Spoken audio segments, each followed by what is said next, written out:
Hello. Gone by here. Welcome back to another Marvel Swap video. In this video, we're going to be looking at the 10 decks of the week, talk about the new card, and a quick little talk about the X-Men vs Avengers event at the end as well. But that's enough talking. Well, before we get into the video, actually, don't forget to hit a like. It helps a lot with the video and the algorithm. Really helps the channel out. Hit that subscribe button, comment, all that good stuff. And let's get into the deck. So, first deck is going to be a Dark Hawk list. It's a list I've been toying around with myself. It's been doing really well for me. I haven't done a video on it just yet because it's kind of want a deck where I'm just like try harding a little bit with it and trying to get a lot of good stats to share. And this is kind of it right now. Tweaking it, but this is the version I'm stuck with right now. It's kind of good. You get the Hawk package. You've got Hope Summers in here. You've got a lot of tech. You got Killmonger for the zoo type stuff or the Thanos. Right, you can't play at zero cost. Mockingbird if you've got no stones, right? Obviously, Mobius stops that as well. Shang-Chi for the big stuff, you get the point. Pretty fun deck. Next up, obviously, the deck everyone wishes doesn't exist right now is the Thanos list. You can't do a top 10 list without Thanos in here, right? Best deck in the game. It kind of, Thanos is an awkward spot where every new card seems to fit in here, right? Like Hope, Cull, Mockingbird. They're, what, in the last month? This Mockingbird and Hope's this month. Cull was last, maybe? I'm not sure. Or the one before that. Right? Obviously, Jeff's in here. Been a great card in here. Blob wasn't that long ago. So a lot of expensive cards in here, which makes the deck really good, which is also annoying because it makes it not new player friendly. It's such an awkward deck to play around. Next up, we have this card. I did a video on this yesterday, I think. This is a deck I kind of love playing. It was one of the decks that I want to play a little bit of when I was just it's kind of a comfort play for me. I just love this card, and this seems to offer a lot. If you want more information on this deck, check out yesterday's video. I talk about it more and show some gameplay. Really fun deck. Next up, we have a Surfer deck, which is kind of built around the X-Men type stuff. So you've got what? Nightcrawler, Rogue, Storm, Hope, Polaris, is Wolfsbane, and Wolfsbane. What Brood?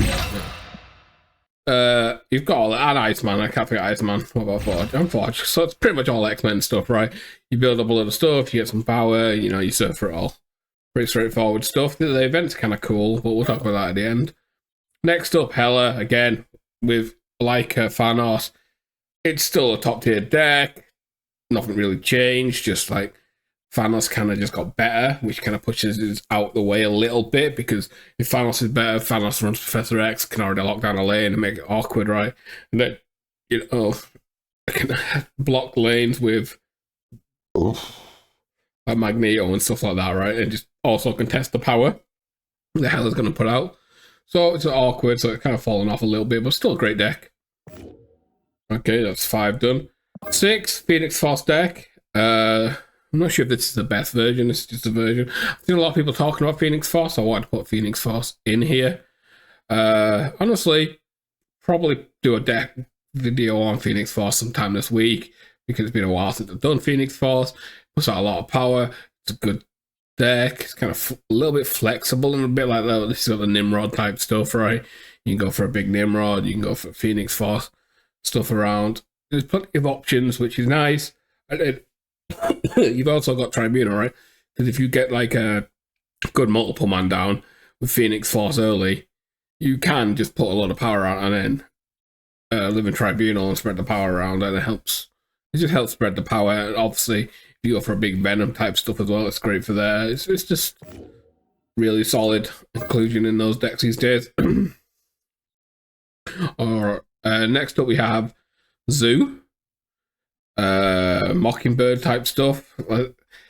I like Zoo, but at the same time, because this is why I put Killmonger in my Dark Hawk list. So because it's kind of awkward, because you want to run what's the 3/4 that protects your ones and stuff, but at the same time you don't want to run it, right? You don't want to protect them, so obviously you can wait and play them on a last turn.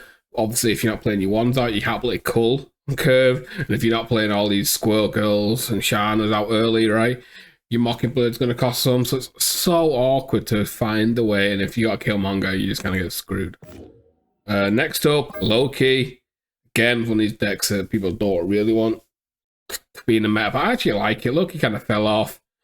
Everyone was there, like, cried so much about Loki, said all the changes to Loki weren't good enough, and then Loki just kind of disappeared for a little bit. Well, it didn't disappear, but became a less popular deck. It was still a good deck. It's never been a bad deck. It's just kind of fell off a little bit because of other decks that were better, right? And just like Thanos and Hela stuff. Like Hela was a kind of a bad matchup for Loki, so Loki fell off there. Thanos is an okay matchup for it, but Thanos is that quick and annoying that it's also kind of an awkward matchup for it. But at the end of the day, Loki does fine. It's still a solid deck. Yeah, where we at? Oh yeah, Sarah control. No, this is Sarah. Wait, that's Loki. What the hell?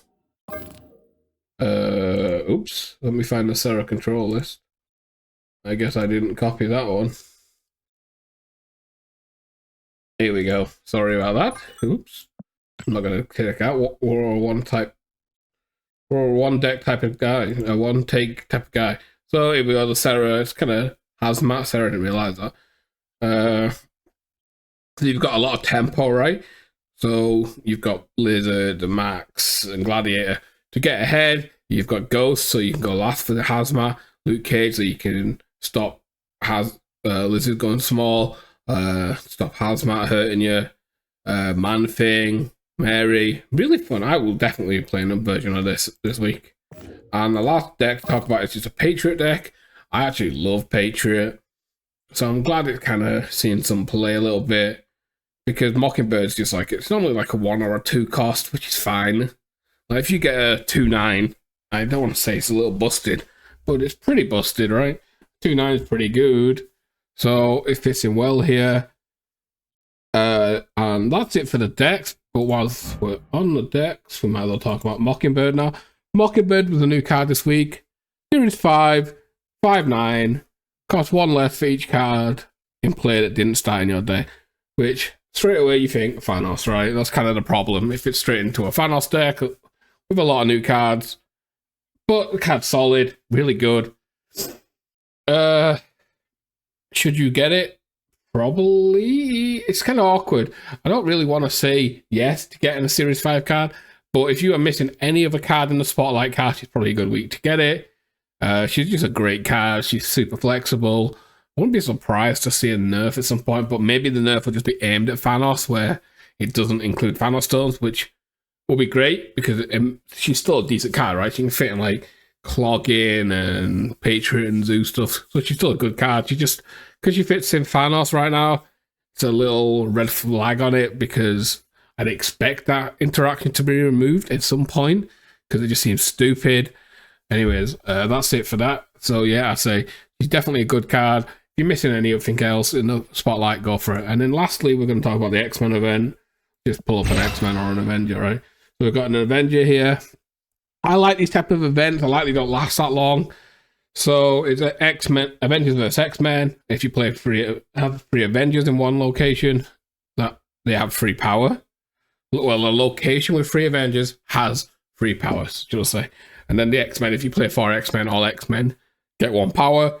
Obviously, you can play a lot of X-Men, so you can have X-Men like the Surfer deck I showed before, right? So, pretty good.